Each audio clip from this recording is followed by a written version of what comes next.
So at this time, we will move to citizens' participation. I do have one card.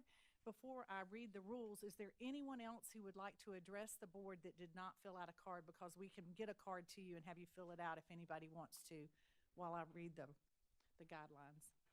Okay. So the Lexington County School District 1 Board of Trustees provides a time for citizens' participation at each regular board meeting. There are a few guidelines, of course. First, in order to speak, you must be a parent or a legal guardian of a student in Lexington County School District 1 or a resident and taxpayer of the district. Second, you will have 3 minutes to speak to the board. Third, you may comment on an agenda item, school operations, programs, policies, or other matters of concerns. However, you may not speak about specific individuals, whether students or staff. There are other ways to bring those situations to the board's attention. We want to give everyone who came here tonight to speak my one card.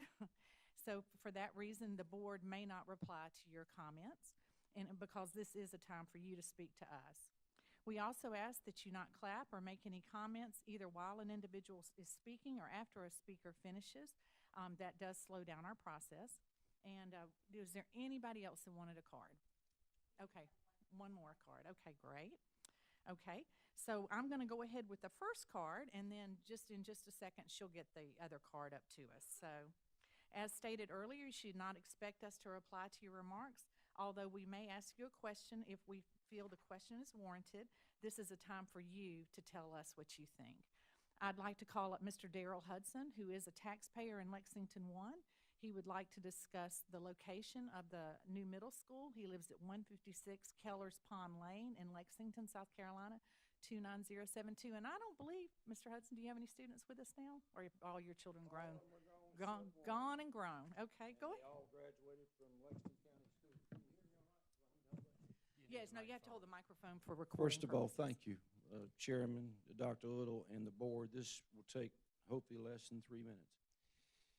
I heard about the location, which we proposed tonight, and I gave to Chairman Smith some thumb drives that I've done some research on.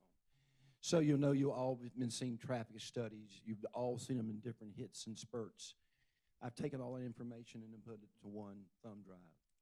And that's from the city, from the county, and the state of what's going on 378, Highway 1, and District 3. I represent the district that you're bringing the school to. I represent, and I'm the voice of the people who live there, just like you're the voice of the people who voted for you. Old Cherokee Road, that area cannot handle the traffic. It is impossible. My question is, where do you live? Do you travel that road? Have you personally stepped foot on this property and seen where it's located? Everybody on the board. Then do the traffic study that's in that thumb drive. We can't handle it on 2 lanes now.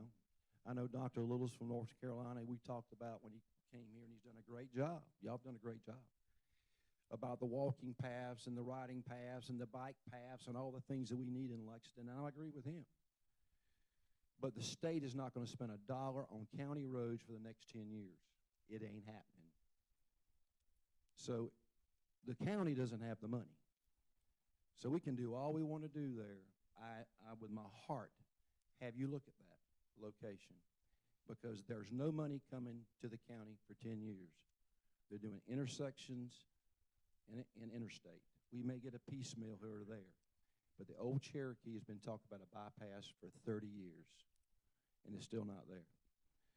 So I'm asking you for my citizens. The last thing on that thumb drive, that area you're talking about, is growing 21% a year. That's the growth pattern, 21% a year. If it goes 21% a year, next year is more than 21% because I already had 21% to it. That's the Lexington County math that I learned when I went to Lexington County School. So you all do a great job, and believe me, let me say this before I leave. No one knows how unthankful it is to have a job that you never get thanked, and I do. And if the biggest questions I have as a county councilman for Lexington County is school complaints, I don't have any control over the school board, and potholes on state roads, and I have no control over that. But I do have the control to bring the concerns of the citizens of District 3. Thank you. Okay, thank you, Mr.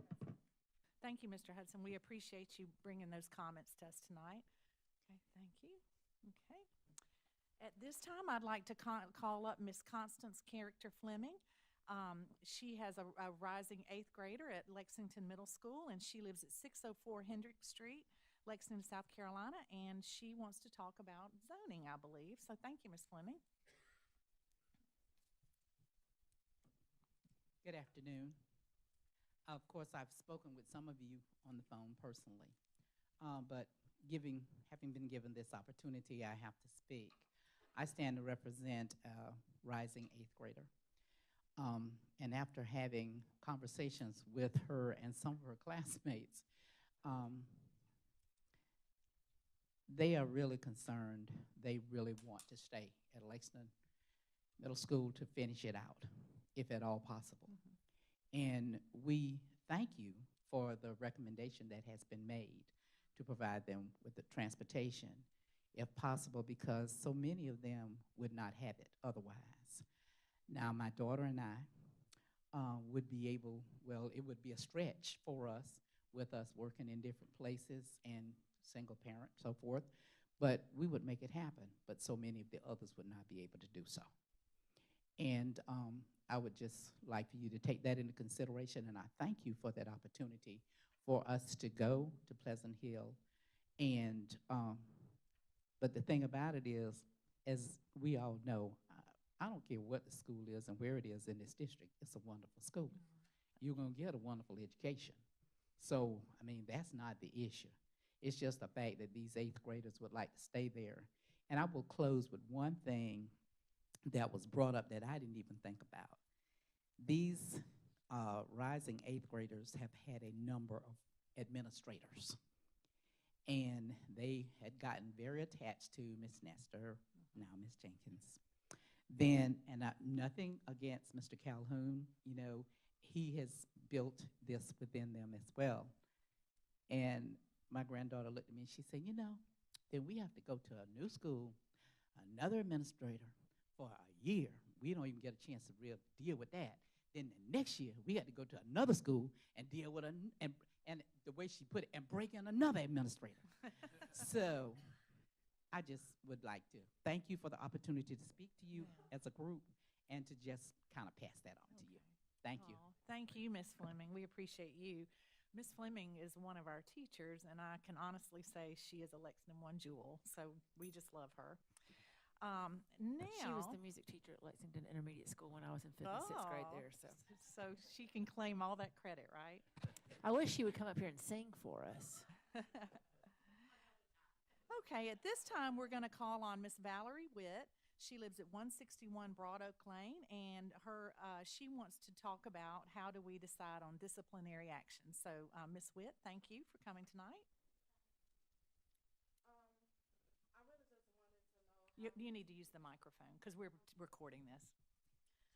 I just wanted to know, like, what factors do you all use to help make decisions about how to discipline the students at the school? How do y'all decide, like, what type of disciplinary actions to take on your students? If I can jump in here, I really think that probably would be the best discussion with you and Mr. Caldwell. Mr. Caldwell is over student services because reading your notes, I think it would be better if you could explain your particular, and we don't do that in here. We do that privately because that is your personal family. So, Mr. Caldwell, would you mind if I gave you this card with Miss Witt's information and either probably call her tomorrow? Would that be okay, Miss Witt? Or do you want him to call you tonight? But I've talked to Mr. Caldwell, and he couldn't give me an answer. Okay. I've asked him, and he basically, I mean, I don't want to, go into detail, but he was not able to answer my question. Okay. Well, maybe I could ask Dr. Little. Yeah.